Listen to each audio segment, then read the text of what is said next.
Hello, my name is Joanne Lockwood, and this is Avril Clark. Hello, Avril. Hi, Joe. Nice to be here. It's brilliant. It's Trans Awareness Week next week, isn't it? So that's the 13th and 19th of November, and we've got Yep. Trans Day of Remembrance at the end, which is the 20th, to remember and commemorate trans people who've lost their life, not just in the last year, but in the years and many, many years beforehand. But in the light of Trans Awareness Week, I'd just like to have a chat with another person about what's going on right now, because it's pretty, I'm going to say it's pretty shit out there. It's quite toxic, isn't it, for trans, non-binary, genderless people? Yeah, it's really torrid out there at the moment for trans people. It's been like that for a few years, I would say, probably in my experience. Probably it started escalating in 2016, 2017, just before they announced the GRA review consultation. And it's just year on year, it's just got worse and worse. And it now seems that a lot of the gender critical people don't seem to have any boundaries.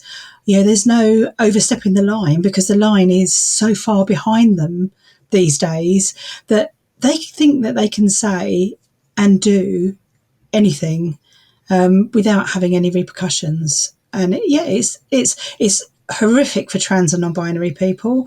And as a cis ally myself, it's pretty torrid for me as well out there.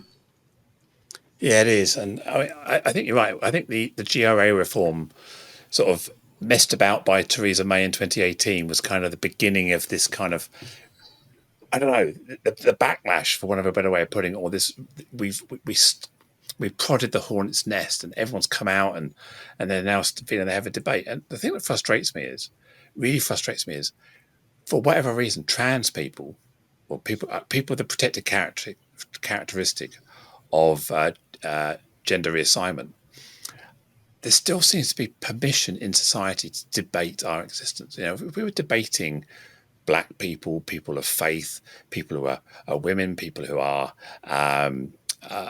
pregnant, or whatever it may be, or people with a disability, and saying the things we say about trans people in their context, people would be vilified and shot for it. But it's still acceptable to treat trans people as a debate. I think what's happened is a lot of people have realised it's a hot topic, and because they realise it's a hot topic, they jump on it and they use that. I think trans people get blamed for lots of things that are nothing to do with trans people. Everything gets misrepresented as well everywhere. There's lots of examples of that in the media.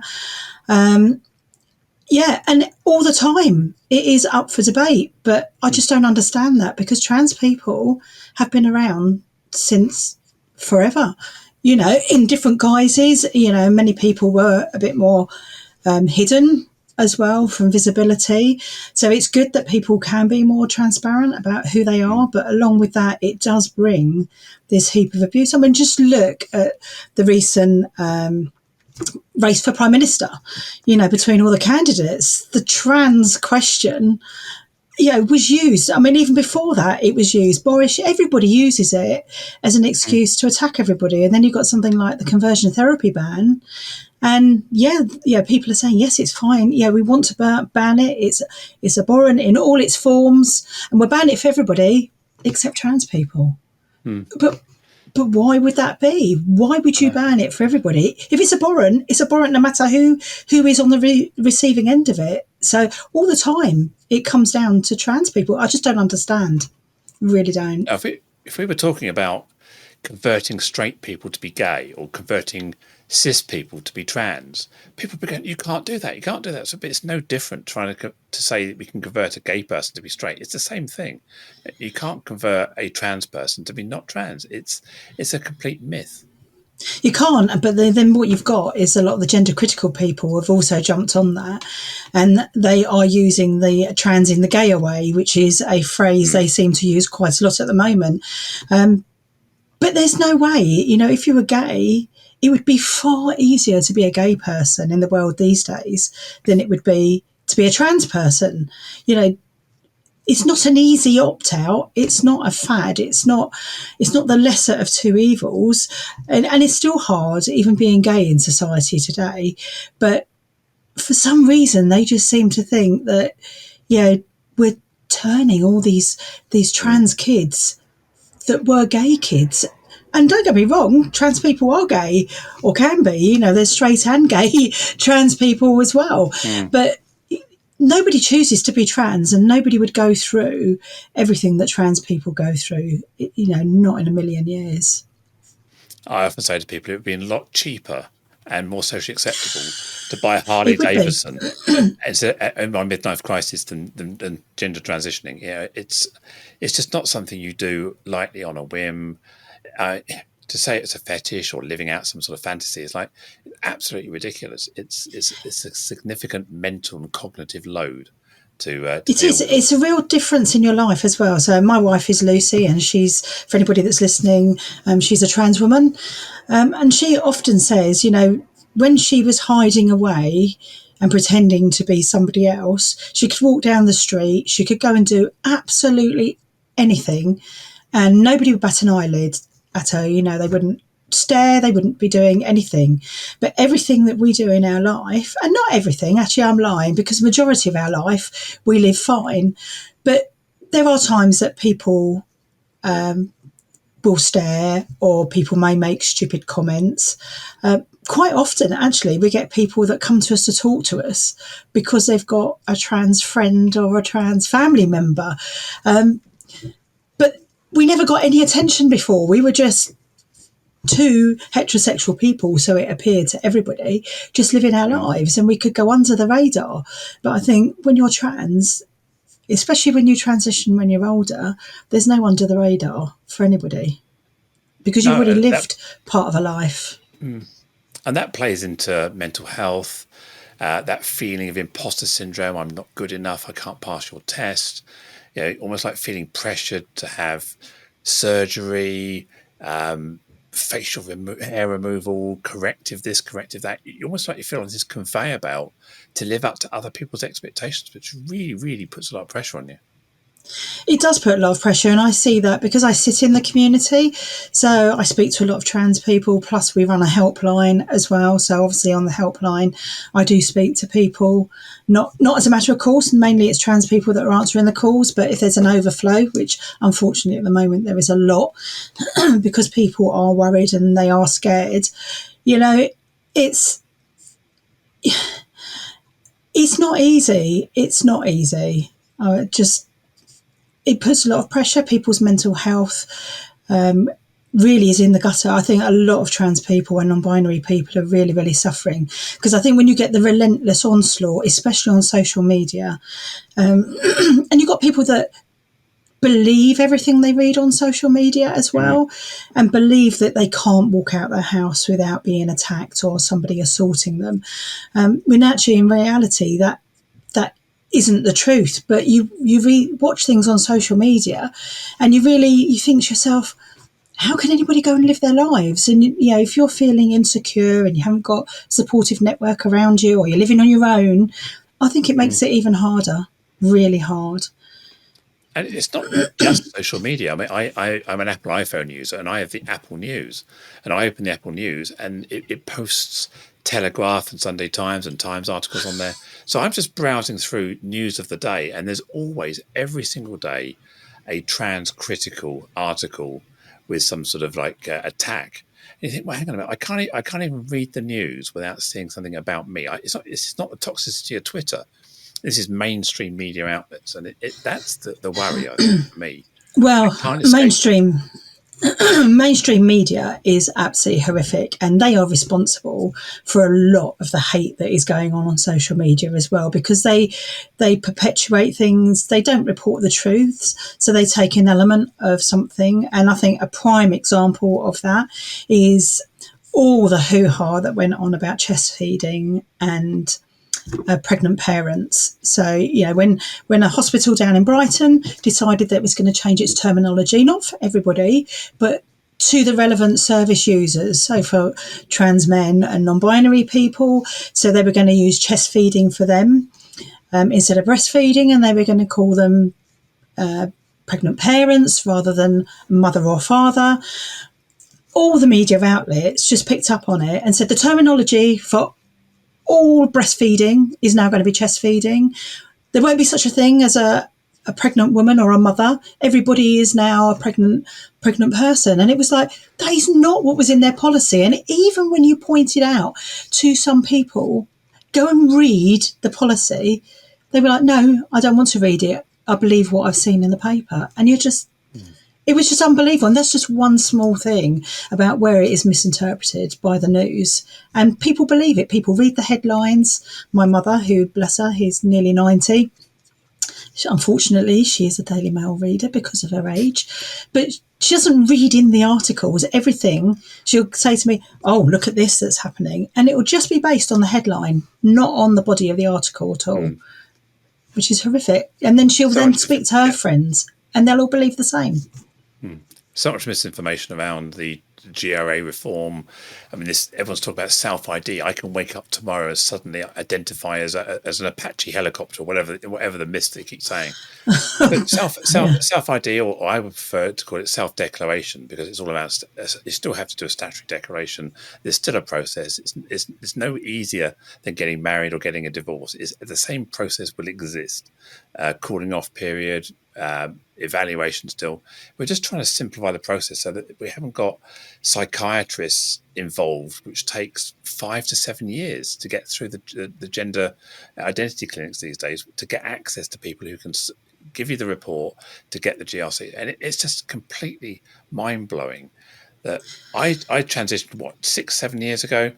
I've got a passport, I've got a driving license, I pay my tax as Joanne Lockwood, my NI number, my doctor's record, everything about me. In fact, I can't prove who I used to be anymore. So I can fly around the world into a country and be seen as Joanne Lockwood, protected by them. In this country, it suddenly looks as if I've just sort of woken up one day and gone, oh, I've decided to be Joanne today.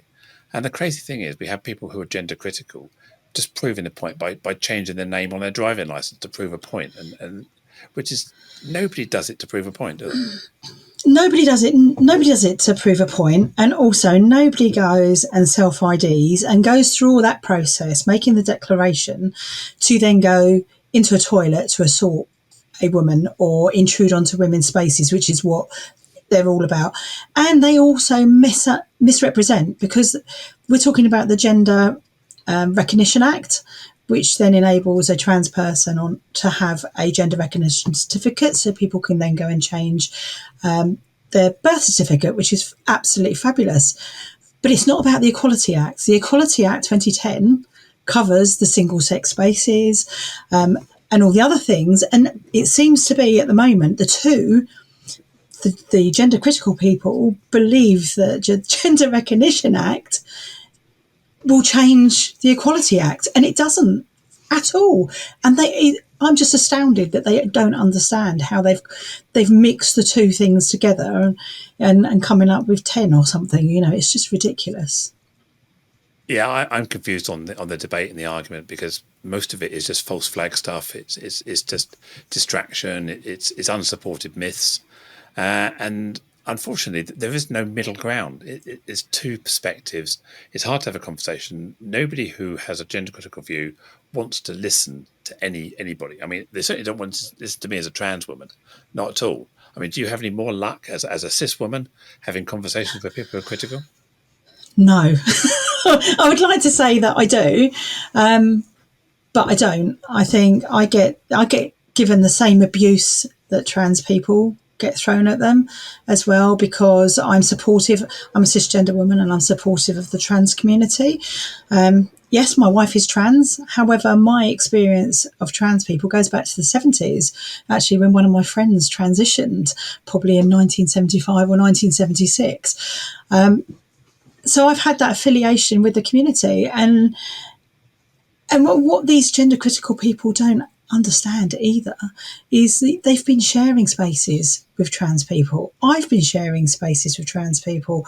I did a poll on my personal Facebook because I had a massive row with several transphobes not long ago about toilets, and they were just saying, well, people can slide under the toilet, and I was like, how? The gap underneath the toilet doors, we pass tampons and we pass toilet roll through that gap where there is one, or we chuck it over the top. Not once ever in the whole of my life, and I'm 59 years old, not once have I had anybody do anything like that in a toilet. And I've used a lot of toilets in those 59 years, a lot of different toilets in different places, in some not so salubrious places as well. And I did a poll of all my friends, and I asked specifically for my cisgender female friends to reply because I was interested in their response. And I had 40 responses back on that. One person had had a bad experience in a toilet, not by a trans person, it was by a cisgender male when she was a child. Everybody else said it had never happened to them. And these are people that aren't connected to the trans community, so haven't got that bias maybe that would not want to say if something had happened. But they were honest and open people that came back and said, we've never had anything. We just don't understand all of it at all. I mean, I am probably more scared in changing rooms, in toilets, in single-sex spaces than any other person in there. I'm constantly hyper vigilant, hyper alert for a flashpoint, for someone to shout and scream at me, for a problem to occur because of my presence. I'm always hyper alert, and I minimize, I hide, I shuffle in and out. I won't have a conversation with anybody in there because of my deep voice, and I'm constantly doing it. So, I mean, motorway service stations are my big anxiety because you just don't know who's going to be behind that chicane. You walk in there, and you walk in there, and you suddenly find there's 20 women all queuing for the toilets. You think, oh, I've got to stand here in a queue, looking kind of visible, and what's someone going to say to me? So I'm really, really aware of how I'm perceived sometimes, and it's So my mental health. Sad. It's really sad that it makes you feel like that. But I mean, let's put our logical hats on at the moment, and the problem here is not trans women, it's abusive cisgender males. That is what the problem is. There is no abusive cisgender male that is going to dress as a woman to go into a toilet to abuse a woman. If they want to go and do that, they just need to go and put a cleaner's jacket on, because all the toilets that I've seen, so railway stations, airports, there's always a sign that says this toilet may be cleaned by a male or female cleaner. They're the ones that easily have the access, but a cisgender abusive male won't dress as a woman to go and abuse a woman. Absolutely not. And a high proportion, I think it's over 80% of assaults on women are done by people they know in their own homes. I think this is the kind of the debates we need to stop having. We don't need to keep talking about toilets. We don't need to keep talking about this. We don't need to talk about, because every time we do, I feel we're on the defensive, and it's like it makes no sense to me. I end up trying to defend myself. Hang on, it's not me. And I think we've got to try and move the conversation on now to sort of say, well, hang on a minute, what is the real problem here? The real problem is what? Is it fundamental biological elitism? Is it kind of extreme Christian beliefs? Is it far right influences? Because there doesn't seem to be any logic to the debate, and it's like trying to catch gel, isn't it? Every time you try and debate it or talk about it, or it just evolves into something else, and suddenly we're talking about some other challenge, and it's crazy. It is, and I think the origins of the debate go back to numerous different places. I think some of them are a religious implication. I think some of them are bored housewife. I really do. I think, suddenly when the GRA reform was announced, I think a lot of middle-aged white, predominantly women, realised actually they were sharing spaces with trans people, and suddenly it became an issue, even though there hasn't been any examples of the issues that they go on about. A lot of these people are prepared. They're not feminists, because I am an intersectional inclusive feminist. That's key to the core of who I am. But these people are prepared for women to lose body autonomy just to fight against trans people. There's a very well-known transphobe who is touring America currently at the moment. And she's sided with some very, very far-right people and sees the loss of right to abortion for women as collateral rights in the fight against trans people.